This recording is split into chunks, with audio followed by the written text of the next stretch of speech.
I'll be painting a goldfish and using rubbing alcohol to texture the background of my painting. It will be my first time using alcohol to texture watercolor, and I can tell you the results were not quite what I expected. So I start as usual with my main subject, and I paint from light to dark. I'm starting with new gamboge, bright yellow color, and I go to permanent orange and to scarlet lake to create volume on the fish. Using a relatively small pointed brush. The format of my painting is 11 by 14 inches, so it's not very big, so I have to use pretty small brush to get all the details on the fish. And my subject is pretty intricate with those floating tail and fins and those spots. So I want to capture all that as accurately as I can.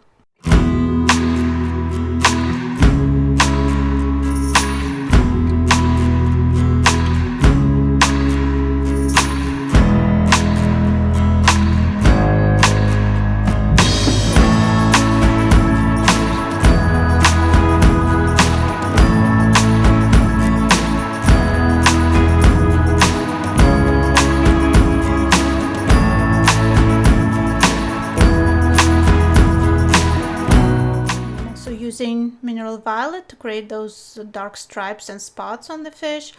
My paper is dry. I started wet on dry, but I'm adding the spots and the details. I'm working fairly quickly. This video is sped up, but I'm still working fairly quickly because I want the colors to kind of mix and float on paper, so I don't let the previous layers dry before I apply the next one. I'm working wet on wet.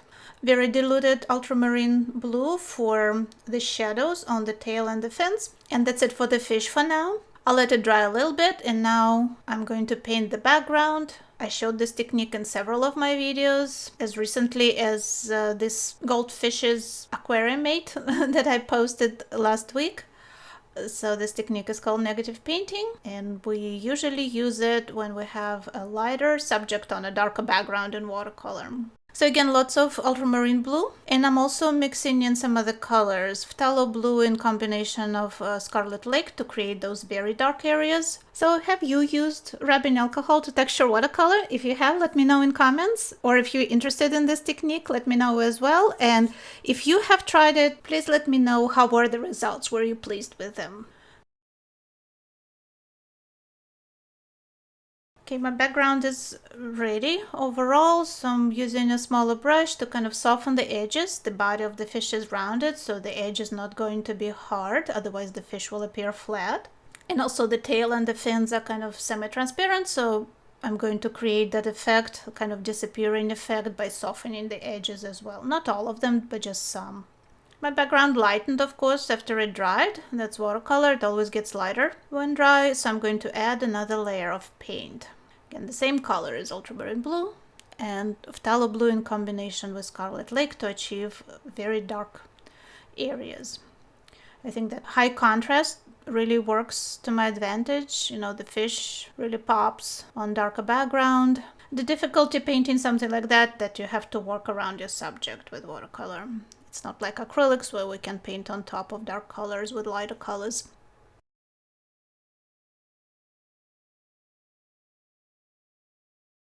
I think the bottom is not quite where it needs to be.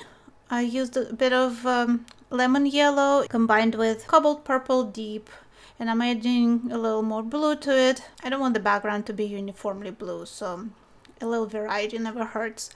Now my fish needs a few details. I'm using white gouache as I do in a lot of my paintings. If you watched my channel, you will see many examples of this.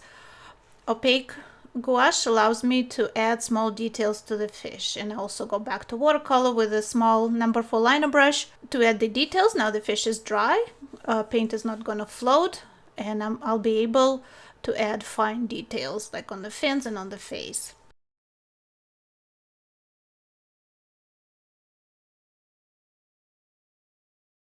Give the fish a few scales, deepen some shadows. I'm using the same colors that I used in the first layer, just in higher saturation. And now it's time to try our rubbing alcohol. I'm using a brush to splatter it on, and I have to tell you, I'm not getting very good results. I get a little bit of texturing, kind of bubbly effect, but it's super subtle. If you're wondering why you can't see anything, it's because it's really not there. I was hoping the alcohol will kind of push through watercolor and push it aside, but even if I apply it on a wet layer of watercolor, it just doesn't work the way I thought it will. But no big deal. I am going to use white gouache. I diluted it a little bit with water and I splattered it on the bottom to imitate those rocks that are under the fish, and also to show some air bubbles coming from the fish. So if one method doesn't work, we can always find something else to get the results we want. After my first attempt at using alcohol failed, I decided to do some experimenting. I probably should have done that in the beginning, but you know, hindsight is 20/20. So here's ultramarine blue that I use for the background, and I'm splattering rubbing alcohol on it. I'm getting some results because this is only one layer of paint. I'm getting some bubbles, some of the texture I was looking for, but not very much. And I also tried spraying from my spray bottle. I thought that will be better result or interesting result, but it's nothing. It doesn't work at all. And I think the reason is that ultramarine blue is extremely staining color, and it's also kind of semi-opaque color. So alcohol was not able to push it away to reveal the paper underneath. So I tested 3 more colors: Scarlet Lake, Sap Green Deep. Both those colors are staining. Sap Green Deep is more staining than Scarlet Lake, so barely visible results on that as well.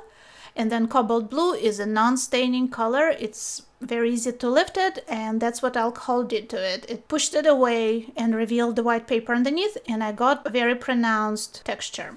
I hope you've enjoyed this video and you learned from my mistakes. To texture watercolor with alcohol, we only need to have 1 layer, and we need to have non-staining pigment on that layer. See you in the next video here on Tammy Rob Studios channel.